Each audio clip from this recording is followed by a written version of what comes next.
Private hospital का bill insurance cover करूगी कि नहीं? मुख्यमंत्री सहज योजना कार्ड हैगा, फिर कोई टेंशन नहीं, थोड़ा सारा ट्रीटमेंट कैशलेस है। बिना पैसिਆਂ ਦੇ?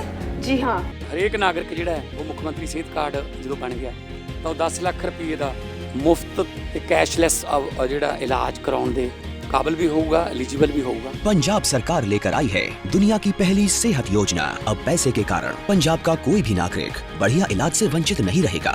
सेहत का हक सबके लिए।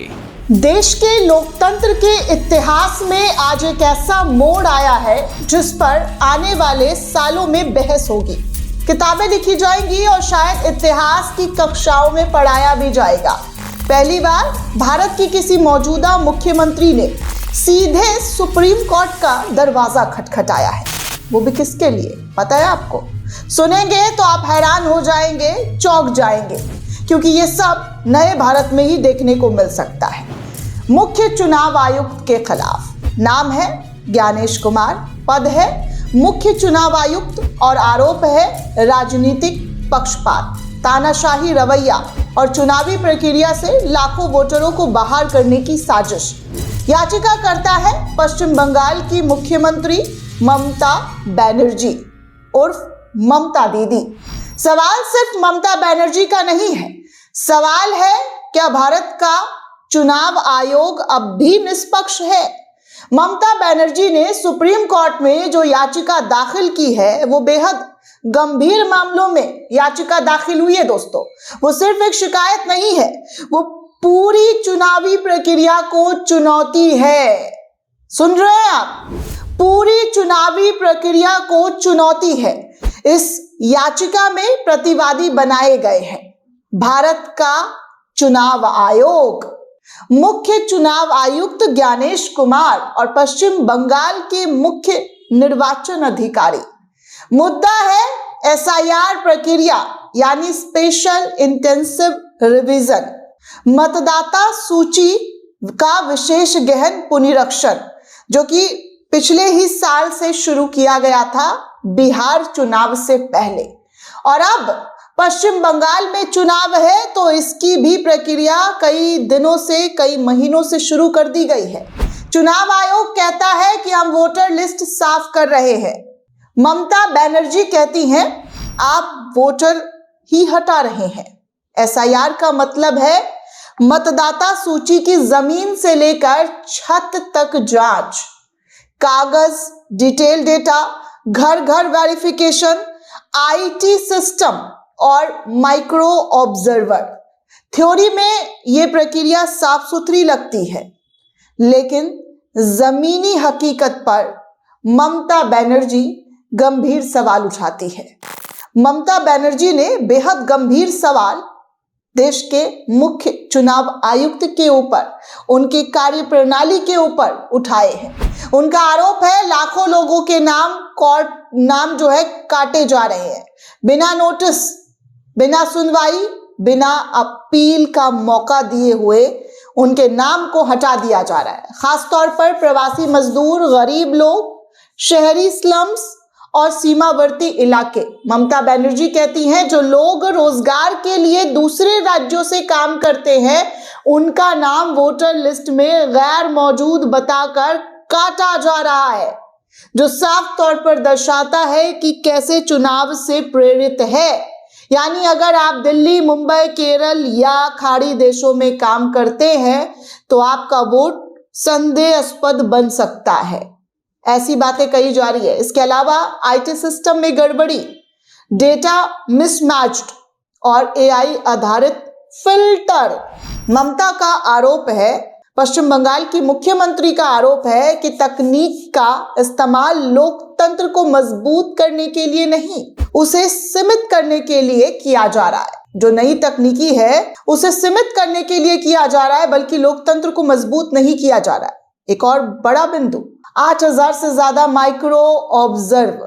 ममता बनर्जी का सवाल ये भी है, ये कौन है, किस कानून के तहत नियुक्त हुए हैं, इनकी जवाबदेही किसके पास है? ये सारा सवाल पश्चिम बंगाल के मुख्यमंत्री का है दोस्तों। उनका कहना है ये जमीन पर एक समांतर चुनाव तंत्र खड़ा किया जा रहा है जो संविधान में कहीं पर भी परिभाषित नहीं है।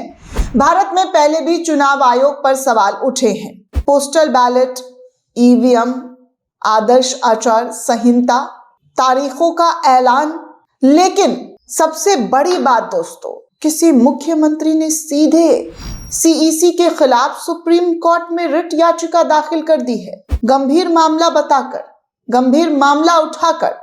ये बेहद दुर्लभ और लगभग अभूतपूर्व है। यही वजह है कि इस मामले को संवैधानिक टकराव भी कहा जा रहा है। चुनाव आयोग, जिसे लोकतंत्र का चौथा स्तंभ कहा जाता है, आज वही चुनाव आयोग की विश्वसनीयता विपक्ष के सामने कमजोर हो चला है।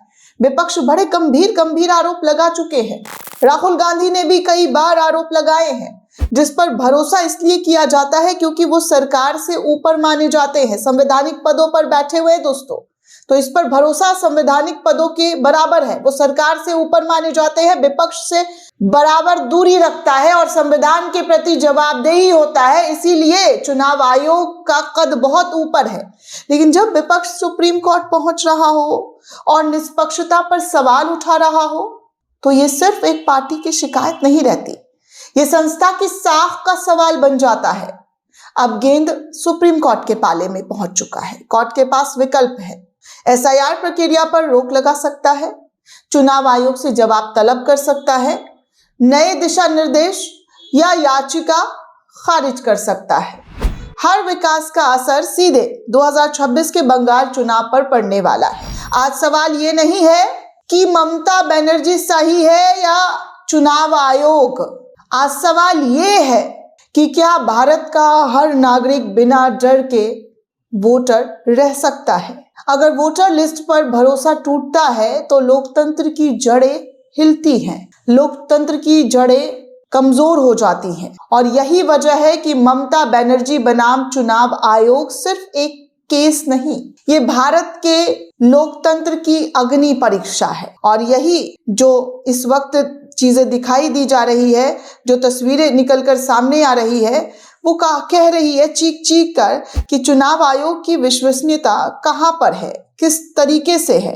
क्योंकि जो नजर आ रहा है वो अब तक विपक्ष को समझ में नहीं आ रहा है और जनता भी खुलकर बोल रही है कि कैसे उनके नाम काट दिए जा रहे हैं, कैसे जिंदा लोगों को मुर्दा घोषित कर दिया जा रहा है। एक घर में 80 75 नाम रजिस्टर्ड है और उनको पता भी नहीं है। ये सब कुछ हो रहा है दोस्तों, और इसी वजह से आज विपक्ष सवाल पूछ रहा है।